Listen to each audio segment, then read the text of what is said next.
Good morning, ladies and gentlemen. Thank you for standing by.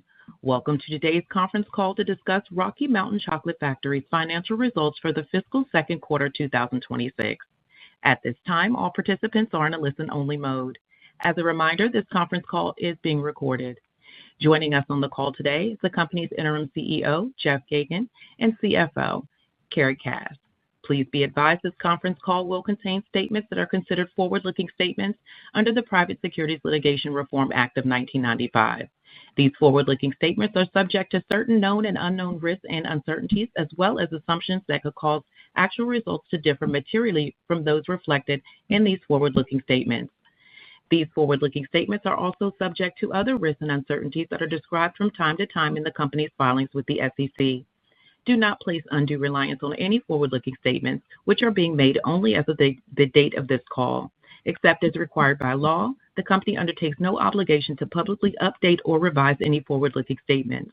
And now I will turn the call over to the company's interim CEO, Jeff Geygan. Jeff, please go ahead. Thank you, and good morning, everyone. Over the past 16 months, we've taken meaningful steps to modernize our business, strengthen operations, and lay the groundwork for stable growth. Progress that's now becoming evident across the enterprise. These foundational steps are largely complete, and our focus is shifting towards disciplined execution.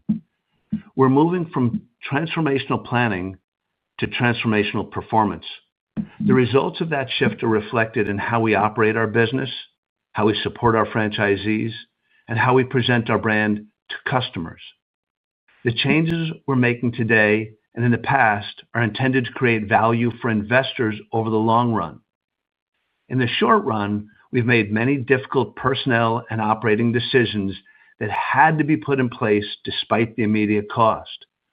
We believe those changes were necessary and a prerequisite to allowing the company to achieve its long-run potential. There's more work to be done with sales, production, and franchise development, but we believe we put the right people and processes in place to execute in ways that will allow us to return to historic levels of profitability over the coming quarters and years. Today, I'll walk you through several developments that highlight our progress, including franchise growth, brand development, and operational improvements as we move into the holiday season. Our ongoing operational challenges, evidenced in our Q2 report, are being met through a combination of improvements initiated by our new VP of Operations, who took over midway through the quarter.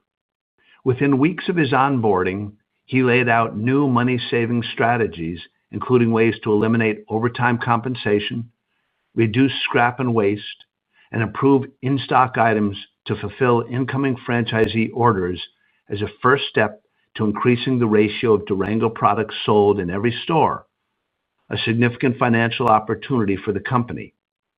In addition, we're continuing to overhaul our warehouse and logistics operations to ensure lean inventory levels and more frequent delivery to franchise locations as we expand our geographic footprint. Continued improvement with operations is necessary as we enter our busy Q3 and Q4 holiday seasons, including both Christmas and Valentine's Day. We're well positioned to meet franchisee demand and that of our remaining specialty markets customers. We're deploying more technology and automation in our production facility today without compromising our beloved handcrafted legacy that accounts for much of the nostalgia from nearly 45 years of customer engagement and satisfaction. Our franchise development momentum continues to build. We're seeing renewed enthusiasm from both existing and prospective operators who recognize the opportunity within the Rocky Mountain Chocolate Factory system. We hired a new VP of Franchise Development in August.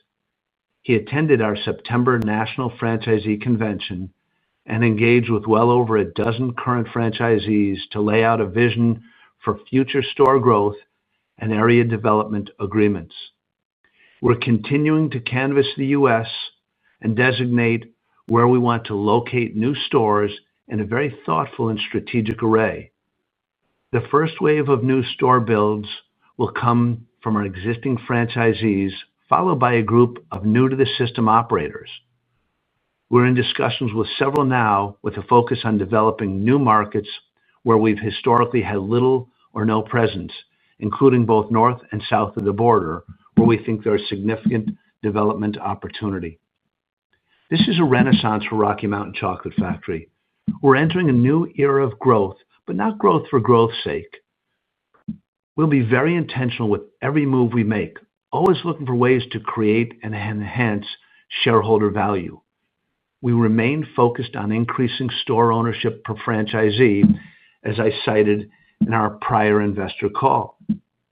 We recently opened a Charleston, South Carolina store, the first location to feature our refreshed branding and new store design, and the fourth store for this current franchisee.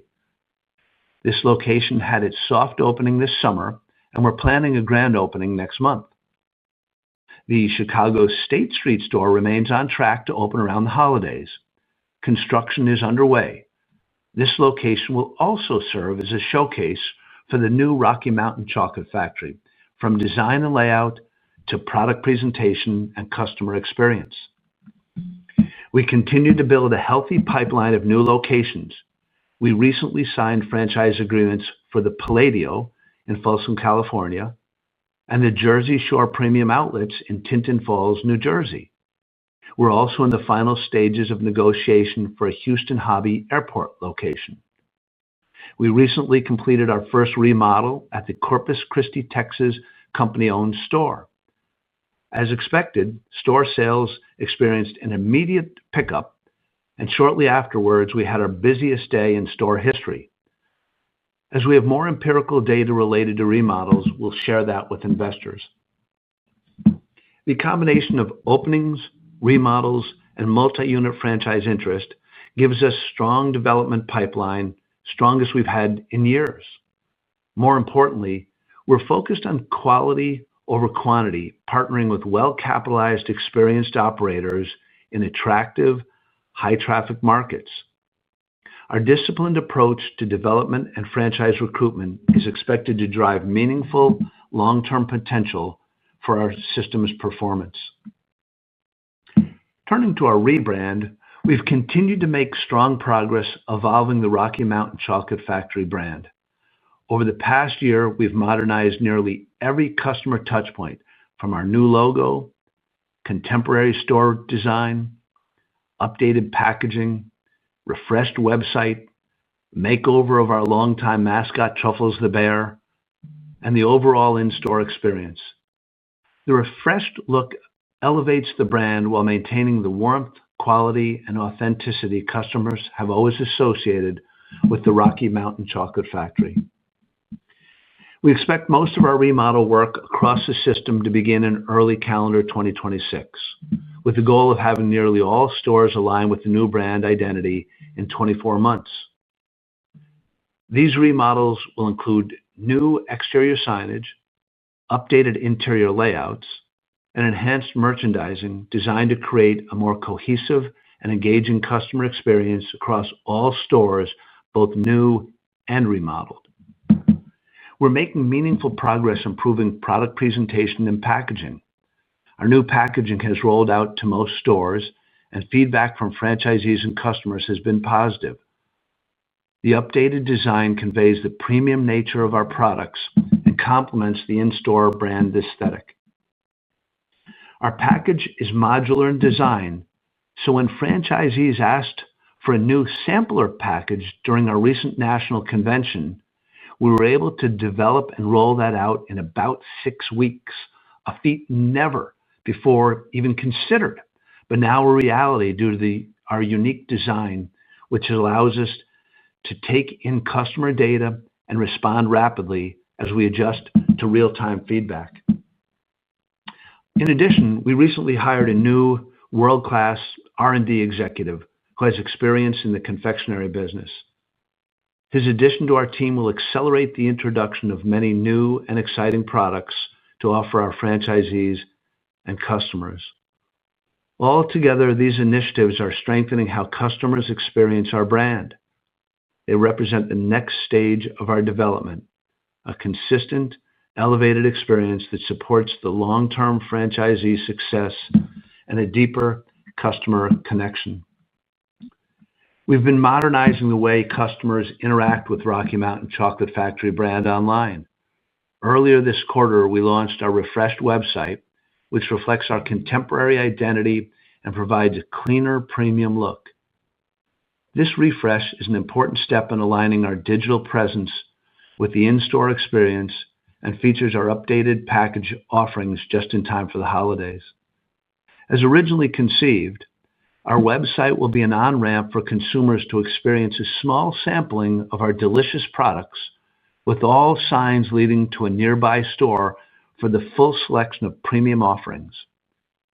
This will lead to our next iteration of store-level SKU reorientation, in which every store will carry all of the items that Rocky Mountain Chocolate Factory offers, from Long Branch, New Jersey to Huntington Beach, California. To strengthen customer retention and engagement, we're preparing to roll out a new loyalty program. This loyalty program will deliver a personalized and mobile-friendly experience, allowing us to better understand purchasing behavior and reward purchase frequency. We plan to launch a new program shortly after the first of the year. We're also expanding third-party delivery to meet customers where they are. Our partnership with DoorDash and other third-party delivery services continues to progress as we standardize store listings, locations, and menu data across the system. We're encouraging franchisees to transition to DoorDash's storefront model, which provides broader reach with stronger unit economics compared to the traditional delivery structure. In addition, this creates an operating structure to expand across all major third-party delivery platforms, which will be an ongoing initiative for every location. The economics of these platforms are expected to be accretive to store-level sales and profitability. Taken together, our digital initiatives represent the next phase of customer engagement for the brand. They extend the Rocky Mountain Chocolate Factory experience beyond the store walls as we take our premium offerings to mobile, third-party delivery, and corporate customers, deepening relationships and supporting incremental, profitable growth for our franchisees. In August, we acquired a long-standing store in Camarillo, California, for $165,000. Last year, that store generated $700,000 in sales. Under our management, it will shift to a more traditional mix of Durango and store-made products, creating a pickup in Durango production demand and improving store-level profitability. If you reference our segment analysis in the current 10-Q, you will see our retail operations have generated a pre-tax margin of between 15% and 20%. The acquisition of this store is expected to be accretive to our overall earnings. In addition, it gives us physical presence in the important Southern California marketplace, while also creating a third company-owned store that we'll use as a test bed to explore new ways to engage with customers. Over time, we expect to have more company-owned stores located in strategic markets where we can use those to test and develop best practices. For too many years, we've often simply taken orders, not selling.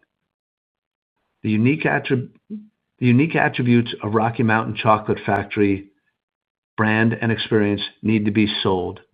A shift to selling represents a fundamental change in how we approach our customer engagement and is the single most exciting opportunity on the horizon. Pivoting to an in-store customer experience unlike anything the company has executed in decades. We're in the early stages of developing a clear articulation of our message for both franchisees and customers. We're developing a message that ties together our new logo, store design, packaging, website, and Truffles the Bear. The next leg of our journey will show our transformation in its full color, with all the possibilities this brand has previously been unable to capture. Of course, operational execution remains the center of our attention. The team in Durango continues to work on driving efficiency gains as we prepare for the holiday season.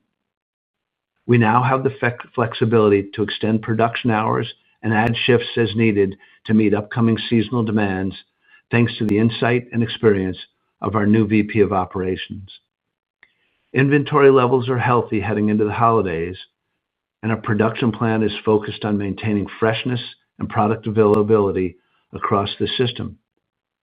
To support that, we've increased staffing to extend production run times, which improves efficiency and minimizes downtime between changeovers without incurring expensive overtime pay.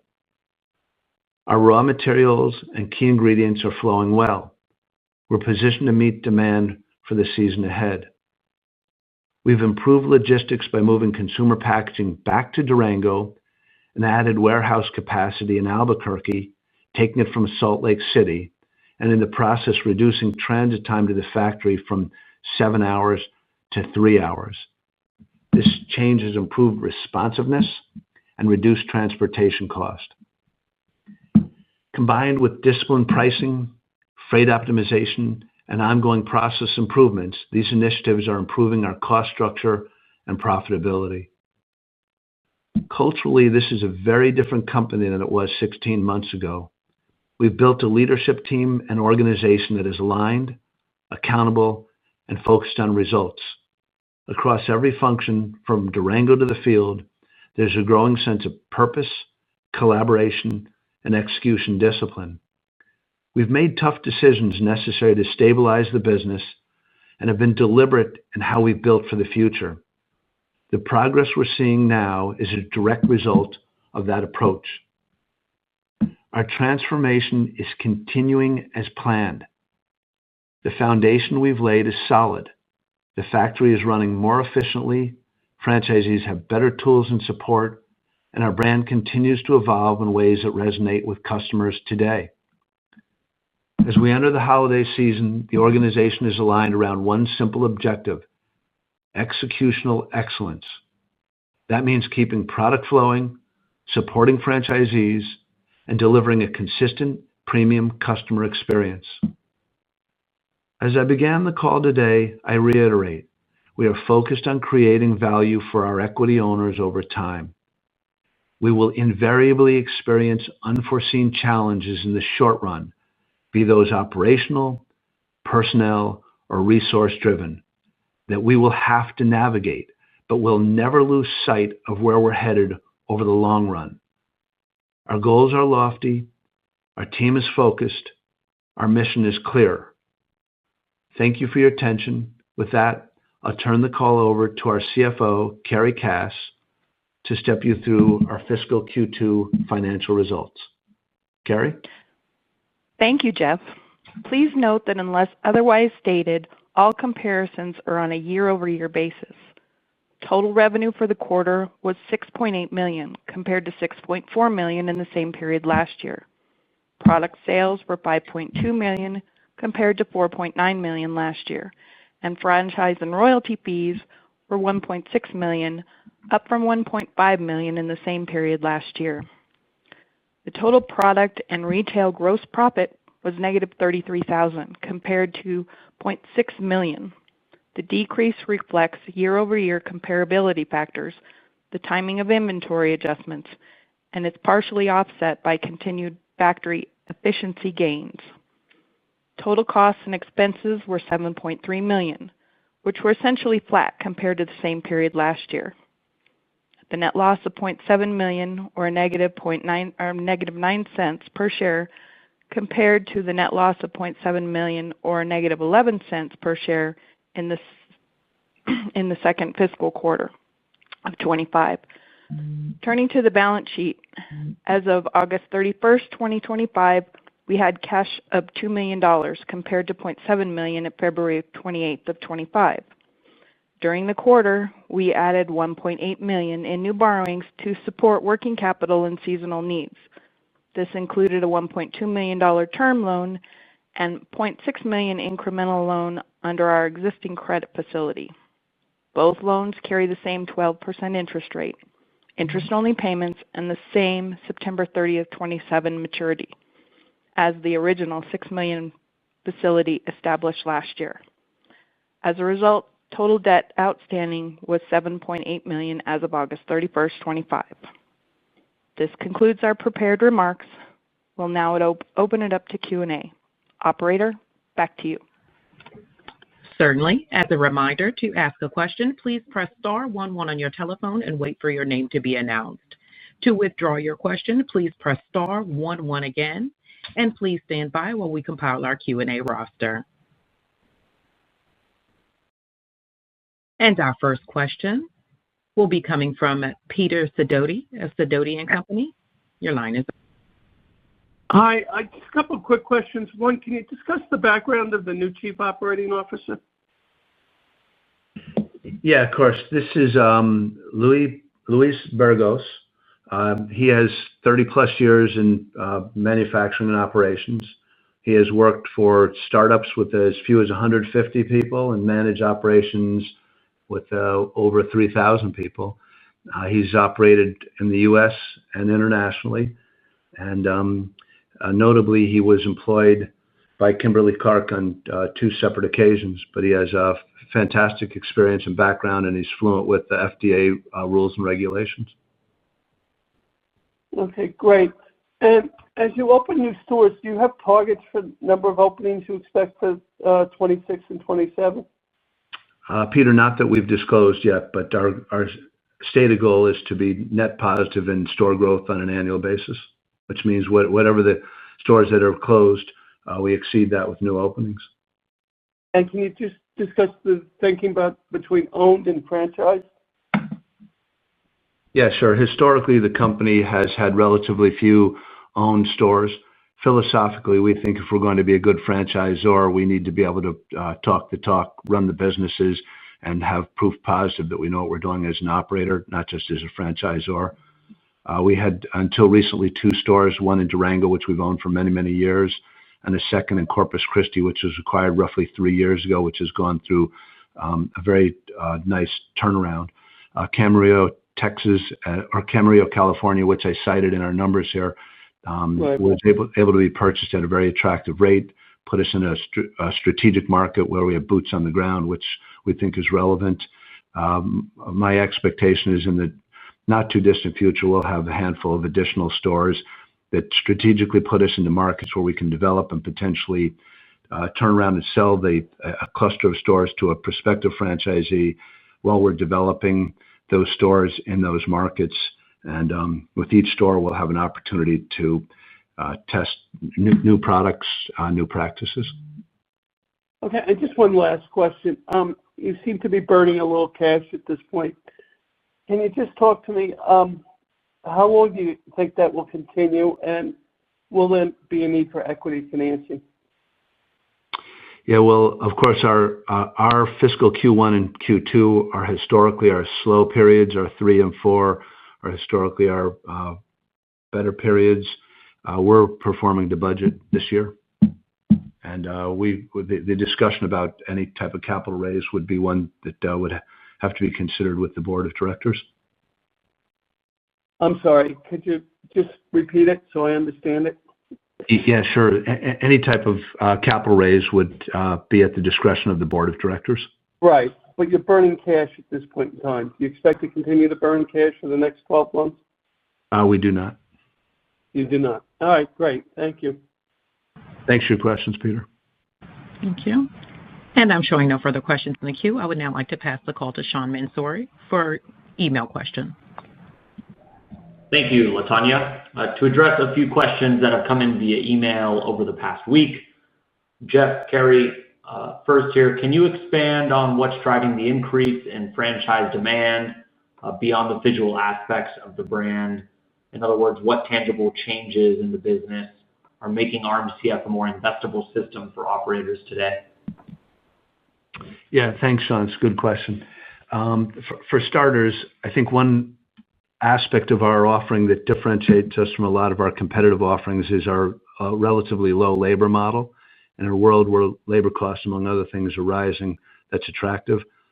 Number 2, with the new store design, we've been able to move more closely to a defined number in terms of what it would cost to build.